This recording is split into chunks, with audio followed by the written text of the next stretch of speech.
Now when we go upstairs, you'll see the old floors, but you will also see we always have to make sure we do this. Now, if you look at the square nails here, this is what shows you. The beams, there's a floor on top of a floor, okay? Sure. So that's why every so many years, they have to put the new beams here. Okay. Now, what you're seeing, especially here, is the time period, and most of the stuff was here, because we know what was exactly in each room, because that inventory sheet that you had down there, when the house was confiscated, we know exactly what was in every room. There was a man that did an inventory, okay? Sure. Now, as you look here, the wealth is on the table. I'm trying to talk fast so I won't leave out anything. The G stands for George, the R stands for Rex, for King. King George of England granted all this land. Now, this family was so wealthy in Barbados, where they had slaves, because the slaves would come across through the Middle Passage, drop them off there, and they would be growing sugar.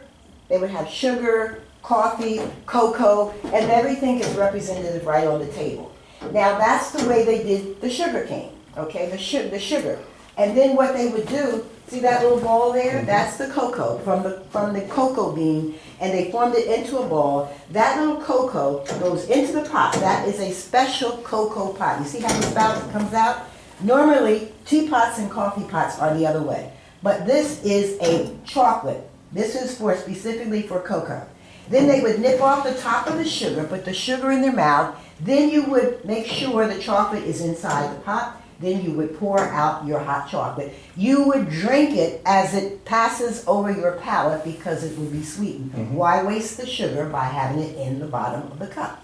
Then they would take that little mallet there, put it in milk. That would frost the milk, and that was the beginning of cappuccino, how we have it now. All the spices are in the chest. And they would grind them. See the little mortars? They would grind the cinnamon and everything in the little mortars. Then that little, see that long cylinder there? That would hold the coffee beans. Roast them on the fire. You come over here and you grind it. This is better than Starbucks. Yeah. Right in here, you would grind it. This is an old-fashioned grinder. This is all the way back from 1600. Everything here is what you call, these are all imports. All of these, the mother of pearl, all of these, and even the pewter right here, which is no good now. But if you look on the mantle, you would see where the African slaves carved out the butter molds. That's an elephant, and those are the little acorns, and that's a little cat. And you see the bricks of the fireplace, you can tell that they've been here a long, long time. So what we do is we restore the floors, make sure we put the beams to hold the foundation of the house. Otherwise, the house would go crumbling down. All right. Now, Mr. Phillips, Frederick built this side. Adolph built the other side. We're going to go straight up into the bedroom where Mr. Phillips would come once a year. Okay. So how much older is this side than this side? Just hold. I'm going to tell you. Okay. We're going to go up on one side. This side was built in 1680. So Mr. Phillips died in 1720.